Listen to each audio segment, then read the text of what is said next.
এটা হলো আমাদের সন্ধ্যার নাস্তা। এখন সবাই মিলে একসাথে খাবো। একদম মানে সমুচা হয়ে গেছে পুরো।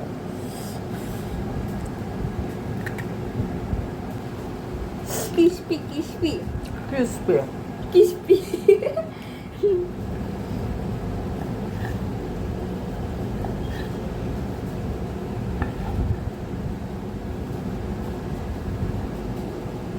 কালো জিরা, আটা, তেল দিয়ে পানি দিয়ে মেখে কুসুম।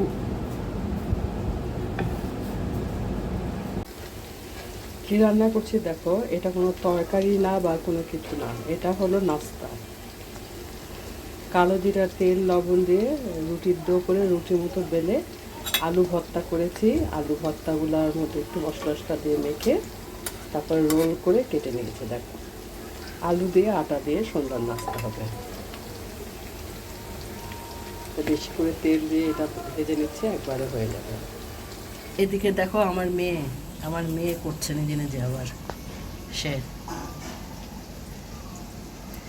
তো থোবড়াটা একটু দেখা। 3 দিন ধরে বাইরে ছিল, আর এই 2 দিন ধরে আবার বাসায়। খালি সারাদিন খায় আর ঘুমায়। আমার ব্যাগের মধ্যে জায়গা হয়েছে, এখন তো গরম লাগে। তো ঘুমানো, কথা বলার কোনো ইয়ে না। পেটটারে কি করছে রে, ওটি বাবলে পেটটালে একদম ভুলে গেছে। ঘুমাতে। শুভরাত্রি সবাইকে।